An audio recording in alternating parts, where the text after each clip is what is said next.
Banyak pelaku usaha hari ini merasa pasar itu kejam. Mereka bilang, persaingan makin ketat, harga ditekan, konsumen nggak loyal, dan ekspor hanya bisa dilakukan oleh perusahaan besar. Narasi ini kedengarannya logis ya, tapi sebenarnya menyesatkan. Karena kalau pasar benar-benar sekejam itu, tidak akan ada tuh UMKM yang bisa rutin kirim kontainer ke luar negeri. Masalahnya sering bukan pada pasar, tapi pada cara kita mempersiapkan bisnis. Kita inginnya hasil global, tapi pola kerjanya masih lokal. Kita ingin order besar, tapi sistemnya belum siap. Dan ironisnya, kita sering mencari pembenaran, bukan perbaikan. Hari ini saya ingin mengajak Anda melihat satu contoh nyata, bukan teori-teori, bukan motivasi kosong, tapi kisah UMKM Indonesia yang melakukan hal yang selama ini dianggap tidak mungkin. Jadi CV Indigo Sejahtera yang berasal dari Sidoarjo, Jawa Timur, berdiri sejak tahun 2006 sebagai home industry. Pemiliknya, Pak Ageng Sulistiana, bukan konglomerat. Bukan juga lulusan luar negeri. Mereka memulai dari dapur produksi sederhana kok, dengan tenaga terbatas dan pasar lokal. Produk-produk mereka adalah mie telur dan mie sayur instan berbasis sayuran. Bayam, tomat, sawi, wortel. Di atas kertas, ini terlihat seperti produk UMKM pada umumnya. Tapi yang membedakan Indigo bukan produknya semata, melainkan cara mereka memperlakukan bisnis ini sejak awal. Indigo tidak pernah menganggap bisnisnya kecil. Mereka mungkin memulai bisnis, tapi cara berpikirnya selalu industrial. Banyak UMKM menunggu besar dulu baru rapih. Indigo melakukan kebalikannya. Mereka rapih sejak kecil. Resep distandarkan, proses produksi ditata, dokumentasi dijaga, kualitas dibuat konsisten. Mereka sadar satu hal penting. Pasar global tidak membeli rasa, mereka membeli kepastian. Kepastian kualitas, kepastian suplai, dan kepastian standar. Karena itu, Indigo tidak alergi pada sertifikasi. Sertifikasi halal, BPOM, SNI, SACCP, ISO 22000, mereka kejar satu persatu. Bukan karena disuruh, tapi karena mereka tahu, tanpa itu, pintu besar tidak akan pernah terbuka. Inilah pelajaran yang sering diabaikan UMKM. Sertifikasi bukan biaya, tapi tiket masuk. Indigo tidak menunggu buyer datang, mereka memilih pasar. Arab Saudi dipilih bukan karena paling mudah, tapi karena volumenya besar dan permintaannya stabil.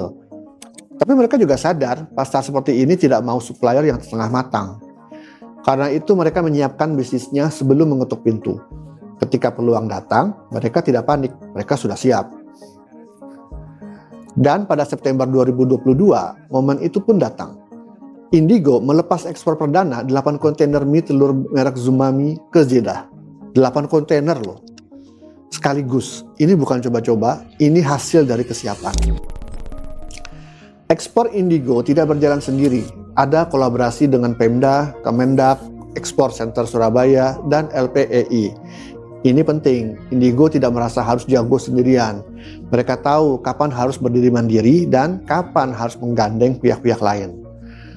Banyak UMKM gagal bukan karena produknya yang jelek, tapi karena egonya terlalu besar. Indigo memilih rendah hati tapi sistematis. Hasilnya, pasar Jeddah menjadi pasar rutin. Kontainer 40 kaki dikirim secara berkelanjutan, bukan hanya satu kali untuk foto, lalu berhenti. Selain Arab Saudi, Indigo juga menembus pasar Singapura, Malaysia, Chili, Italia, Jerman, Afrika Selatan, hingga ke Kanada.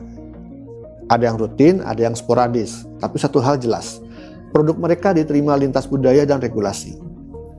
Hal ini membuktikan bahwa produk Indonesia itu sebetulnya laku. Masalahnya bukan di daya saing produknya, tapi di konsistensi pelaku usahanya. Pasar global tidak minta murah, mereka minta kestabilan. Hari ini Indigo sedang bertransformasi dari produksi manual ke otomatis. Tujuannya bukan hanya menaikkan kapasitas, tapi juga menciptakan efisiensi dan membuka lapangan kerja lokal. Mereka sedang mengejar sertifikasi SFDA, Saudi Food and Drug Authority. Targetnya jelas, memenuhi standar Timur Tengah sepenuhnya dan mencapai ekspor 112 ton. Ini bukan mimpi, ini target berbasis data, kapasitas, dan pasar yang sudah ada. Indigo tidak berhenti pada bisnisnya sendiri. Mereka punya visi menjadikan Sidoarjo sebagai pusat UMKM ekspor nomor 1 di dunia. Mereka punya visi menjadikan Sidoarjo sebagai pusat UMKM ekspor nomor 1 di Indonesia. Dan ini bukan omong kosong. Data menunjukkan pertumbuhan ekspor UMKM Sidoarjo meningkat lebih dari 57%. Artinya, satu UMKM yang disiplin bisa menciptakan efek domino bagi daerahnya. Dari kisah ini, saya ingin Anda berhenti sejenak dan bertanya pada diri sendiri. Apakah bisnis kita hari ini benar-benar belum layak ke pasar besar atau sebenarnya kita yang belum siap naik kelas? Karena pasar global tidak mencari yang paling murah, tapi yang paling konsisten. Tidak mencari yang paling banyak bicara, tapi yang paling bisa diandalkan. Kalau menurut Anda cerita-cerita seperti ini penting untuk didengar lebih banyak pelaku usaha, silakan share video ini ya. Dan juga saya ingin dengar pandangan Anda, insight Anda, atau bahkan tantangan bisnis yang sedang Anda hadapi. Tuliskan di kolom-kolom komentar. Kita diskusikan bersama. Nah, kalau Anda ingin masuk ke diskusi yang lebih intens dan praktis, klik link grup WhatsApp yang ada di deskripsi. Di sana kita belajar, berbagi, dan tumbuh bersama.